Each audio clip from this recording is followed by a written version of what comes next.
Welcome to Macabre Miscellanea, a curated collection of digital dread. Tonight's collection concerns a creature that has apparently been watching us longer than we've been watching it.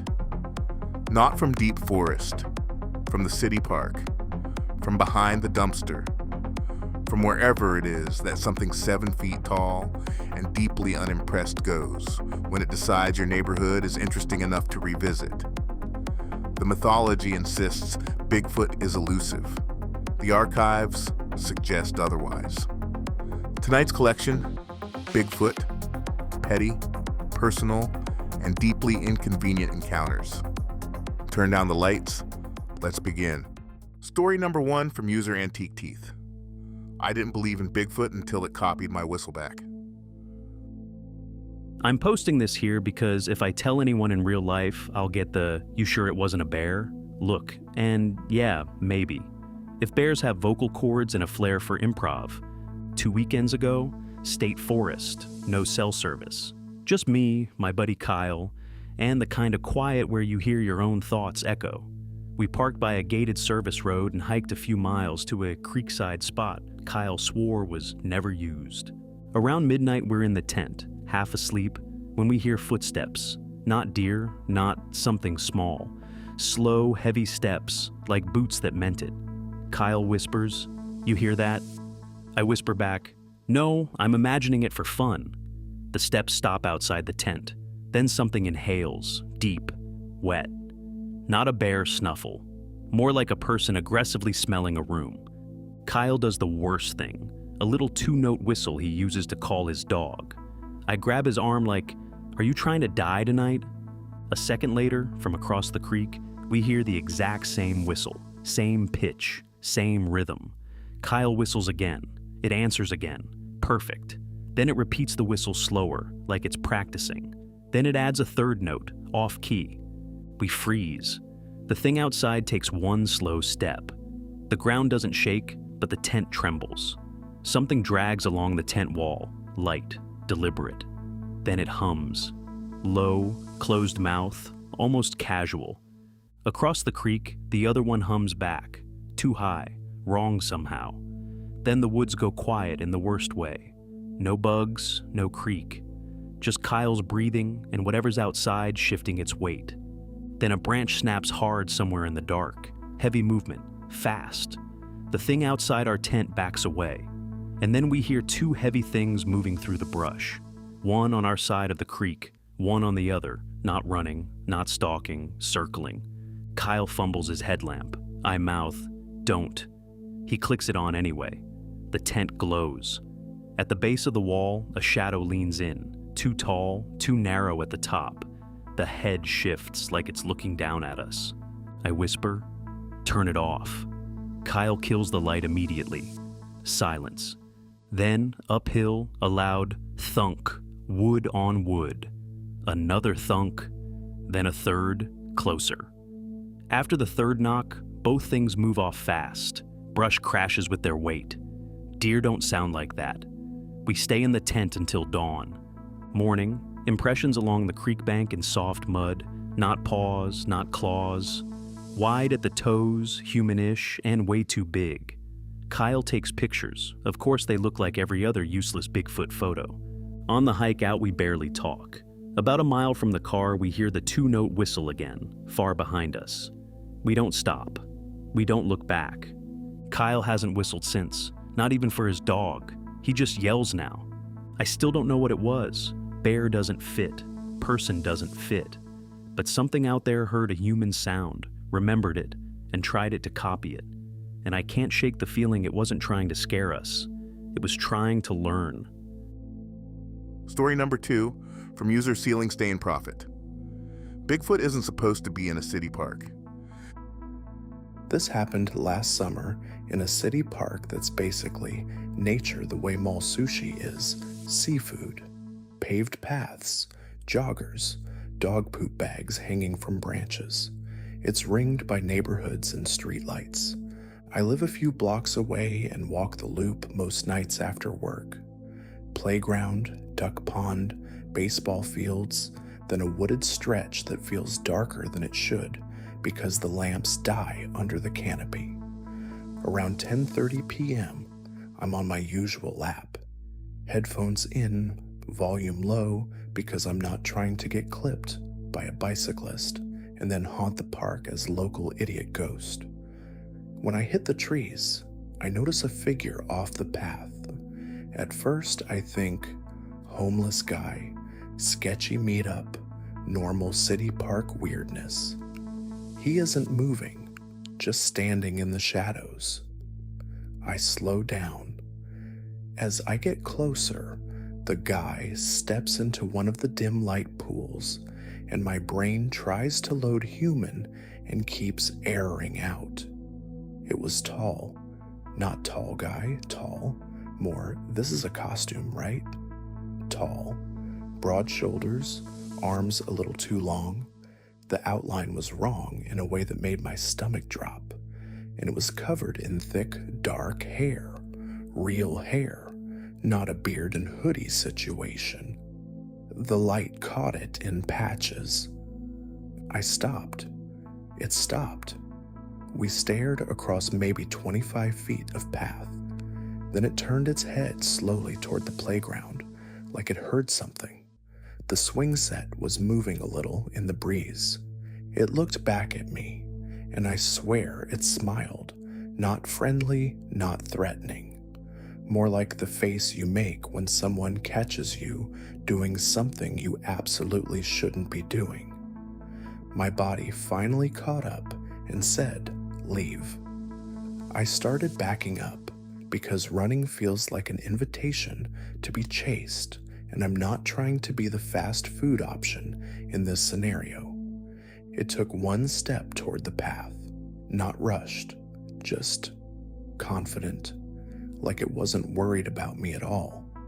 Then, deeper in the trees behind it, I heard a soft chuff, like a big exhale. The thing in front of me didn't flinch, but its posture changed, like it was listening or getting a cue. That's when the situation upgraded from creature in the park to creatures. I backed into a brighter area near the baseball fields, open space, streetlight spillover, and turned toward the main entrance. Behind me, footsteps started on the path. Heavy, slow, perfectly timed to mine.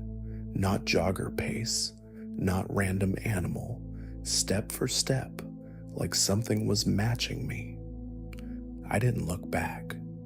I didn't want the image any sharper than it already was, and if it decided to close the distance, I wanted my legs pointed the correct direction. I hit the entrance by the street, cars, porch lights, normal life, and stopped under a lamppost. The footsteps stopped.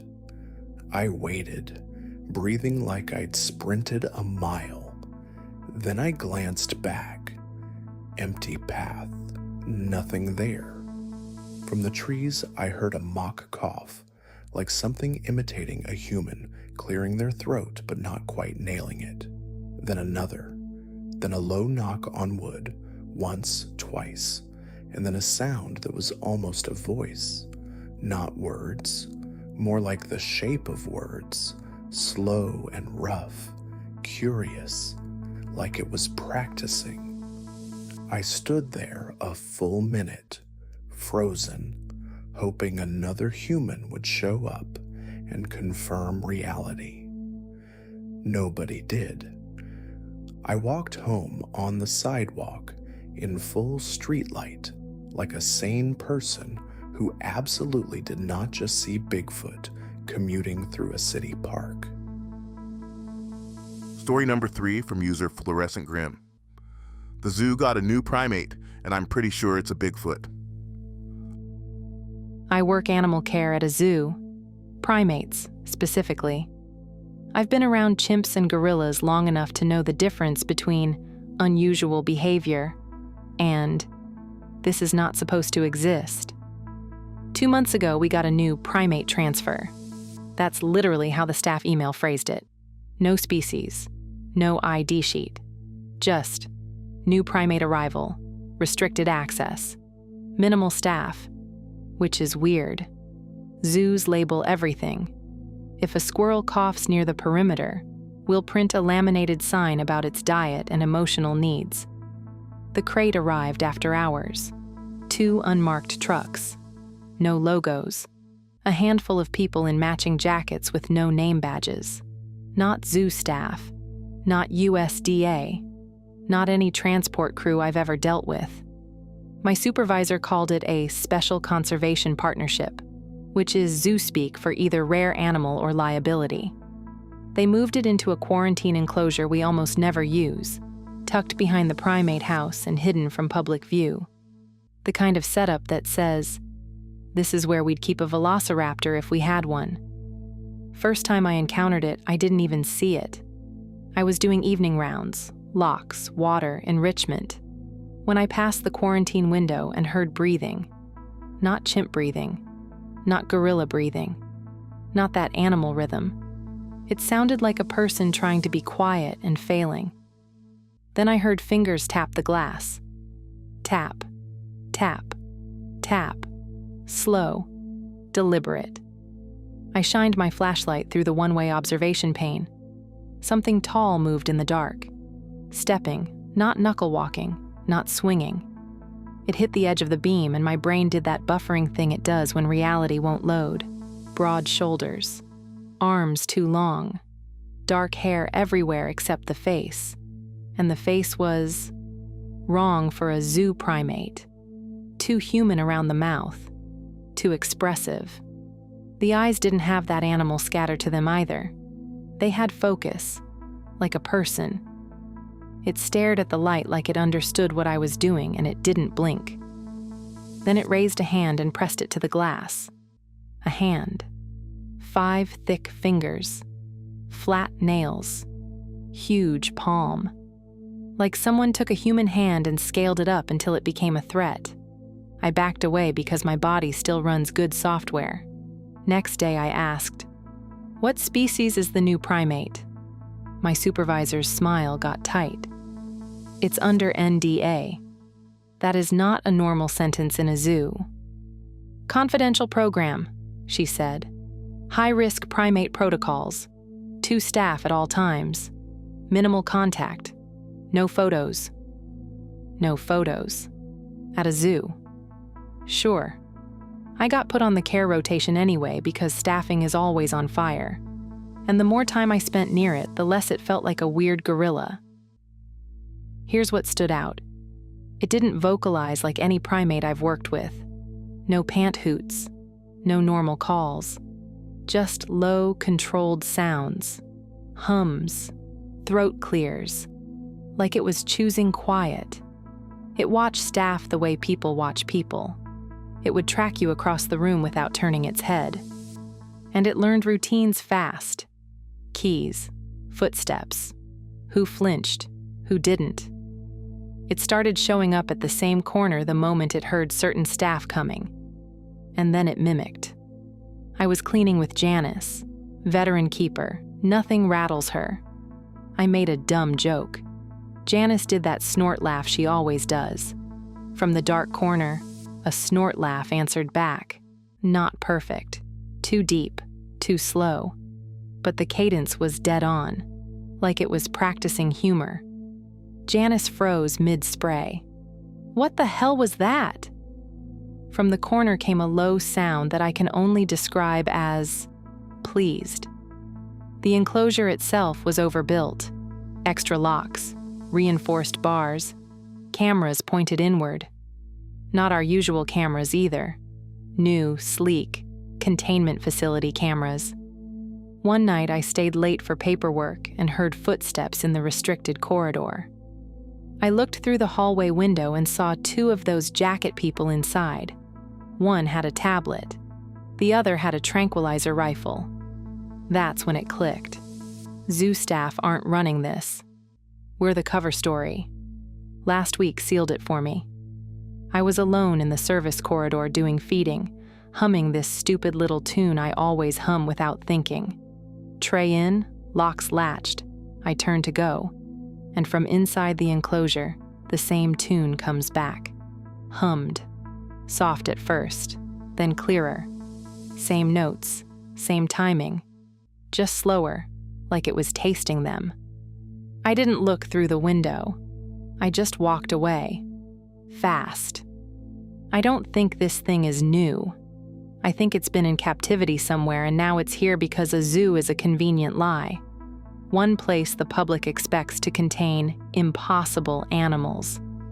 I've worked with chimps that can open locks and orangutans that will steal your keys and stare you down like you owe them money. None of them have ever made me feel like I was being sized up by something that understands what a zoo is. If this is Bigfoot, it isn't confused. It isn't lost. It's aware.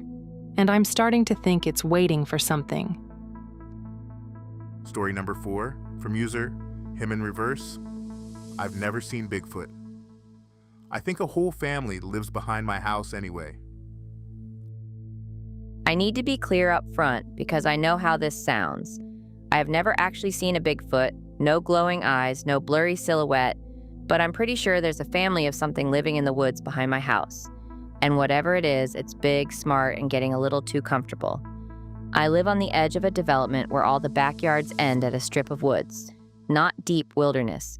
Just enough trees to make you think, nice privacy. It started with the knocks. Not random cracking branches, not a woodpecker, deep, hollow single knocks, like someone hitting a tree with a bat once and then waiting. First time, I'm on my back deck at dusk and I hear thunk. Pause. Thunk. Same distance, same tone. I stand there like an idiot listening to the forest like it owes me an explanation. Then it stops. I forget about it until it happens again. And again. Always at twilight or late at night. Always 1 to 3 knocks with long pauses like it's a code. Then came the footsteps, like something walking the tree line behind my fence, checking the perimeter. The first time I really notice it, I sit straight up because I'm sure someone's in my yard. My dog notices too. And that's the part that bothers me. He'll freak out if a squirrel looks at him wrong. That night, he doesn't bark. He gets off the bed, goes to the window, and makes this low, quiet whine I've never heard before. Tail down, body stiff. I look out, nothing. Just dark woods and the fence line. But my dog won't stop staring at one spot, like something is standing just outside the reach of the porch light. After that, the weird stuff starts stacking up. My trash cans keep getting moved, neatly, not tipped over, not torn up, pulled away from the house and set upright near the back fence. Lids still on, no mess. Like something wanted to inspect them without leaving a scene. That's not raccoon behavior. Twisted branches at shoulder height. Not broken and scattered. Twisted, like someone torqued a young sapling until it snapped halfway and left it hanging. Same general height every time. Too high for deer, too thick for kids. The gift pile. About a month ago, I find a small pile just inside the tree line. A broken deer antler, a couple smooth stones, and a chunk of bark peeled clean off a tree. It looks placed. A week later, it's gone. Not scattered. Gone. The noises don't match anything I know. I've lived near woods most of my life. I know fox screams, coyotes, owls, the whole night sounds playlist. This is different. The knocking changed after I talked about it. A friend comes over, I tell him about the knocks, the trash cans, the gift pile. We joke. That night we're on the deck and I say, loud enough for the woods, "If you're out there, stop messing with my trash." I'm joking. 10 minutes later, thunk, one knock from the woods, then nothing. My friend stops laughing and goes, "Okay, that's weird." There are multiple sets of movement. I've heard heavy footsteps on 2 different sides of my yard at the same time, one near the left property line, one deeper behind the back fence. Not frantic, not chasing, moving like patrols. So why do I think it's a family? Because the sounds aren't always the same size. Sometimes the steps are heavy and slow. Sometimes they're lighter, quicker, like something smaller trailing behind something bigger. Sometimes the knocks are sharper and closer together, like someone imitating the bigger knocks, but not getting it quite right.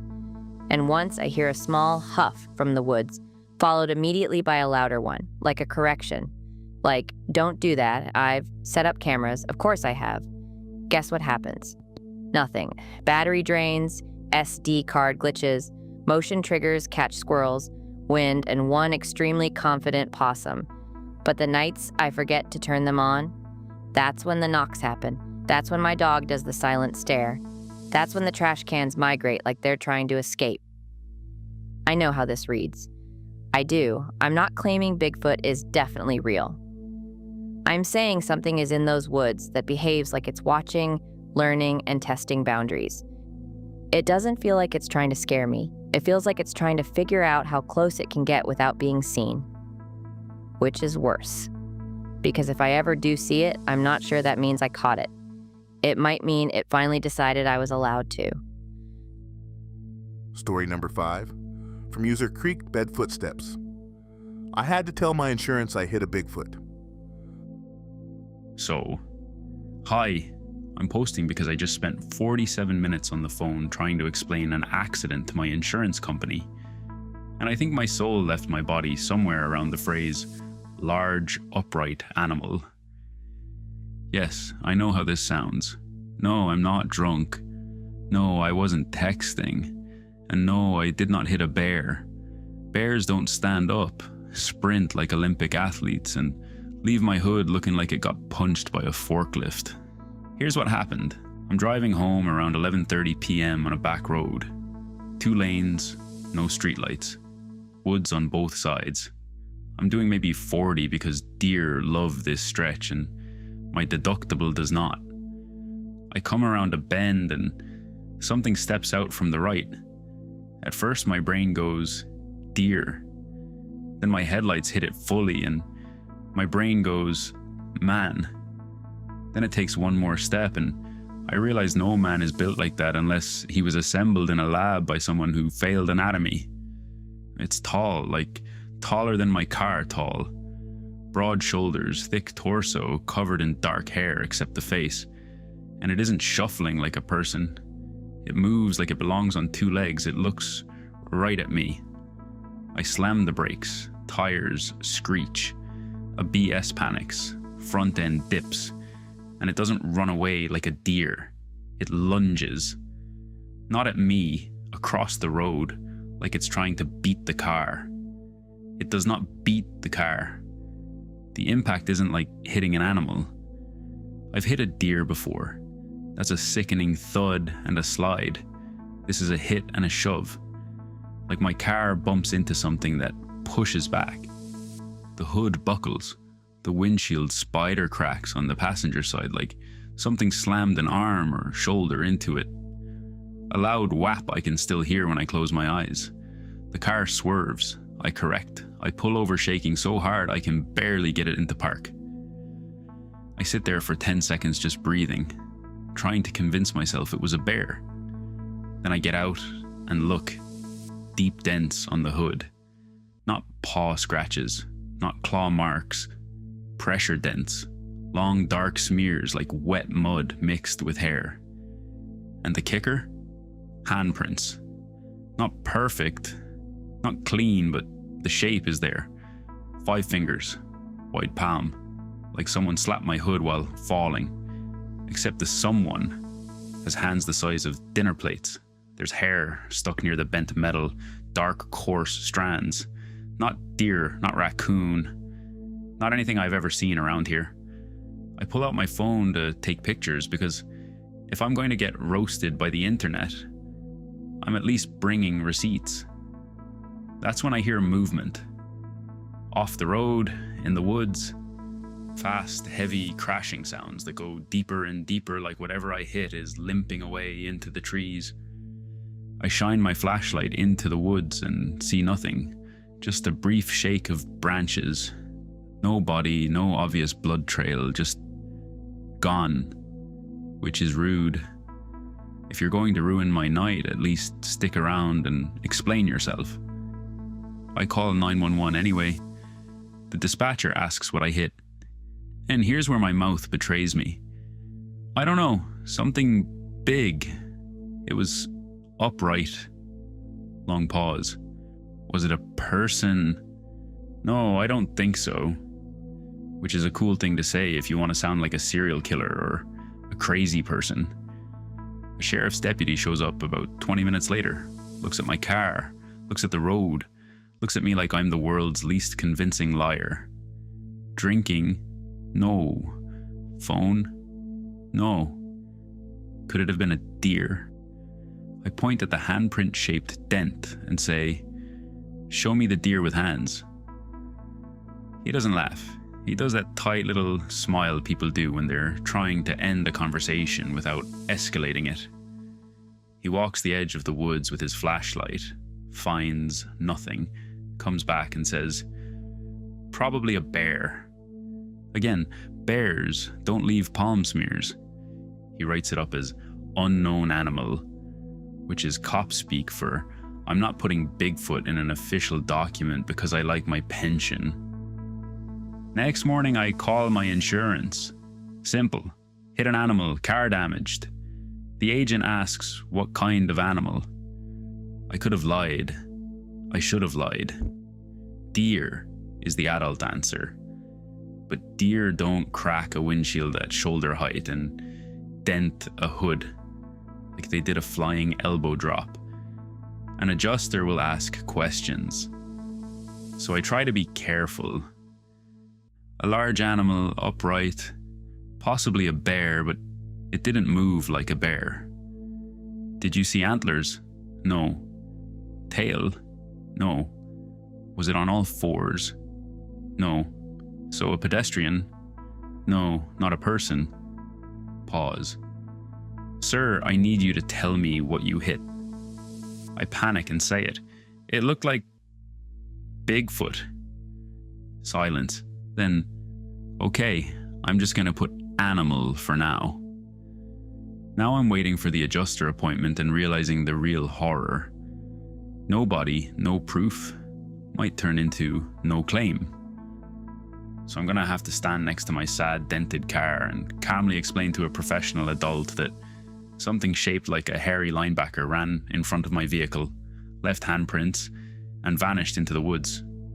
Anyway, if anyone has advice on how to phrase "I hit Bigfoot" without sounding like I'm also trying to sell essential oils, I'm all ears. And if you're Bigfoot and you're reading this, learn to use crosswalks. Story number 6 from user 13thCanto. I've seen the same Bigfoot 3 times in my life. I'm not a Bigfoot person. I don't go squatching. I don't own night vision. I don't know what Class A evidence is. I'm just a regular adult who would like to sleep without thinking about a tall, hairy thing with great timing. But I've seen it. The same one. At different points in my life, and before anyone says, memories change? Yeah, sure. Except the details stayed the same across decades, and the feeling was identical every time. Like my body recognized it before my brain did. First time, I was 9. My grandparents lived near a wooded area outside a small town. Their house backed up to a tree line that looked harmless in daylight and like a mouth at night. One summer evening, I'm outside catching fireflies, while the adults talk inside. The porch light is on, and the nighttime bug noise is so loud it's like static. I wander closer to the trees because the fireflies are thicker there. That's when the woods go quiet. Not gradually, like someone hit mute. I freeze. Even as a kid, you know when nature does that, you're either about to see a deer or become a cautionary tale. Something steps out from behind a tree, not fully into the yard, just enough for an outline. Tall, broad, dark hair, arms too long for a person, head shape not human, more like a rounded dome with a heavy brow. It doesn't rush me, doesn't roar, just stands there, watching.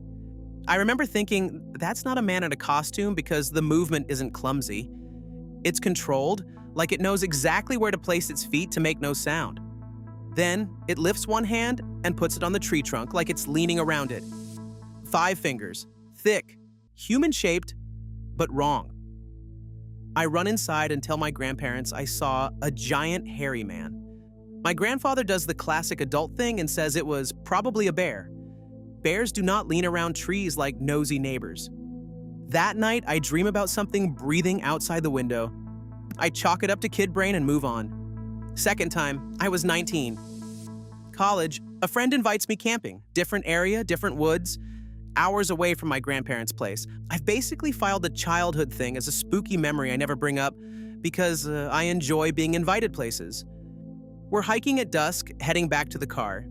There's a creek, narrow trail, thick brush on both sides. We're tired, joking, normal. Then we hear footsteps to our left.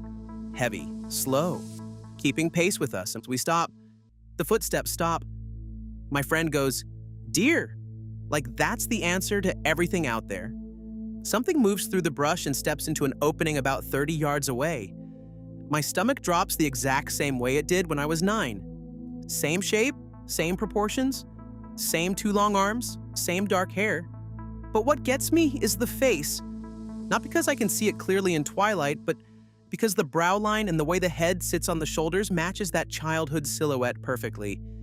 It turns its head toward us, slow, and makes a low sound. Not a growl, not a yell. A deep chest huff. Irritation, like you're in the way. Then it steps back into the brush and it's gone. Quiet. Too quiet for something that big. My friend tries to laugh it off. Probably a bear. I don't argue, I just want the car. My whole body is in leave now mode. That night, I don't sleep. Third time, I was 34. This is the one that messed me up because it didn't feel random anymore. I'm back near my hometown, married, job, boring grown-up life. The supernatural is not on my calendar. My spouse and I rent a cabin for a weekend. Nice place. Not remote, but backed up to woods. Deck, string lights, fire pit. Cute. Safe. Second night, around 2 a.m., I wake up to use the bathroom. I glance out the bedroom window without thinking. And there it is. Not in the yard. Not in the light. At the edge of the tree line where the deck lights fade out. Just standing there like it's been waiting for the house to quiet down. Too far to see details like eye color, but the outline is clear. Shoulders, arms, head shape. The same posture I remember. One hand on a tree trunk, leaning around it like it's checking the house. Like it's done it before. I stand there frozen and get this awful thought. It knows where I am. Then it does something I wish it hadn't. It tilts its head. Not like an animal reacting to sound, like a person seeing you in a window. And I know, in my bones, it's looking right at me. I back away from the window like I'm avoiding a tripwire. I don't wake my spouse, I don't want noise. I just stand there in the dark waiting for a crash, a bang, anything. Nothing. I look again a minute later. Gone. In the morning, I check the soft dirt near the tree line. No clear tracks, just disturbed leaves and one spot where the ground looks compressed, like something heavy stood there for a while. Here's the thing. I'm not saying it's following me like some hairy guardian angel. That would be ridiculous. I'm saying I've seen the same thing in different places, years apart, and it always appears the same way. Edge of the trees. Quiet. Watching, never chasing, never attacking, just present. So yeah, if you've ever had the feeling something in the woods wasn't just there, but was specifically aware of you, cool. Welcome to my personal hell. Story number 7 from user MoonlitGravelRoad. I dropped a buck clean. Then something bigger dragged it away. I'm a deer hunter, not a 2 weeks a year guy. I'm in the woods enough to know what deer sound like, what bears sound like, what humans sound like when they're doing stupid human stuff in the woods. I also know when something doesn't fit. Last season, early morning. Cold enough, your nose hairs freeze. Public land. Deep in, tucked into a natural blind, near game trail. No stand, no bait, just me, my rifle, and that quiet that makes you feel like the forest is holding its breath. Around first light, a buck comes in. Nice 8-point, good body, moving steady. I let him clear some branches, settle, and take the shot. Clean hit. He mule kicks, bolts maybe 40 yards, then crashes hard. I wait like you're supposed to. No thrashing, no coughing, just dead quiet. Tracking is easy. Bright blood trail. He's down where I heard him go behind a fallen log. Perfect. I'm standing over him doing the usual respectful thank you moment when I hear a sound behind me. One footstep, not leaves crunching, not squirrel chatter. One heavy step like a boot, but deeper, with weight. I turn expecting another hunter. Nothing. Trees. Brush. Gray light. Then another step, off to my left. I shoulder my rifle. Hey, hunter here. No answer. And the woods goes wrong quiet. Birds shut up. Even the breeze feels like it's trying to hide. Then I hear breathing. Low, slow, close enough to raise the hair on my neck. Not panicked animal breathing, steady, controlled, like whatever it is has time. I pivot toward it and catch movement between two trees about 25 yards out. My brain tries to file it as bear for half a second.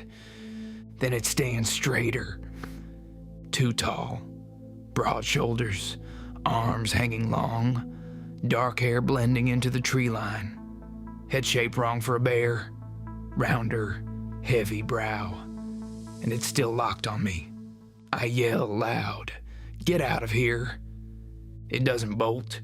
It takes one slow step forward, then another, deliberate, like it's closing distance, because it decided it can. I fire a warning shot into the dirt well away from it.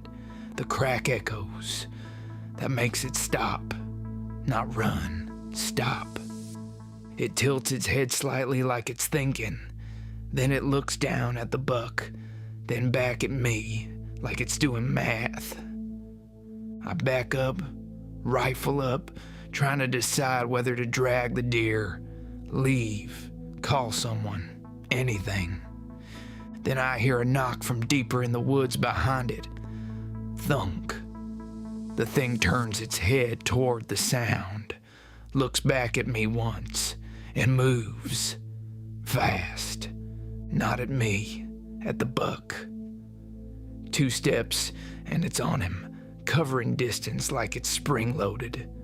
I shout and step forward, but I hesitate. It grabs the deer, hooks its hands under the body, not antlers, and drags it backward over the log like it weighs nothing. I take another step. It turns its head toward me while still dragging, and I get the clearest look at its face I ever want again. Not animal panic, annoyance, like I'm inconveniencing it. Then it makes a low, throaty huff, not a roar. A warning. Stop. And it drags my buck into the trees, and it's just gone. No crashing. No frantic brush smashing. The wood swallows it like it was never there. I follow the marks, maybe 30 yards before I stop. The trees get thick, and the air feels wrong. The silence is total. No birds, no squirrels, just my breathing and the feeling of being watched from more than one direction. I turn around and walk out. At camp, I tell the guys, bear took it. They roast me because bears don't steal a deer without leaving a disaster behind. But there's no bear mess, no torn hide, no scattered guts, just a clean drag like somebody collected my buck and left. Next day, I go back with a buddy. Same spot. Faint drag marks, still there. And at the edge of the tree line, chest high, there's a strip of bark, peeled off a trunk. Fresh, like something rubbed hard against it. Tucked under it like an insult is my orange hat. I don't hunt that spot anymore. Not because I'm scared of bears, because whatever took my buck wasn't acting like an animal. It was acting like it knew exactly what it was doing. Let me tell you a story. And that was Bigfoot. Petty, personal, and deeply inconvenient encounters. No definitive proof, no clear photographs, just unsettle people trying to explain something that doesn't fit the categories they had available. The interesting part isn't whether it's real. The interesting part is that whatever it is has been watching the same neighborhood for years, and it has opinions about where your trash goes. If you enjoyed tonight's stories, subscribe for more, leave a like, and share it with someone who thinks the woods are only scary in national parks. New dark posts from Macabre Miscellanea arrive every week. Until next time. Remember, the woods don't have to be deep to be dangerous. Sometimes the weirdest thing is already behind your house, daring you to prove it's there.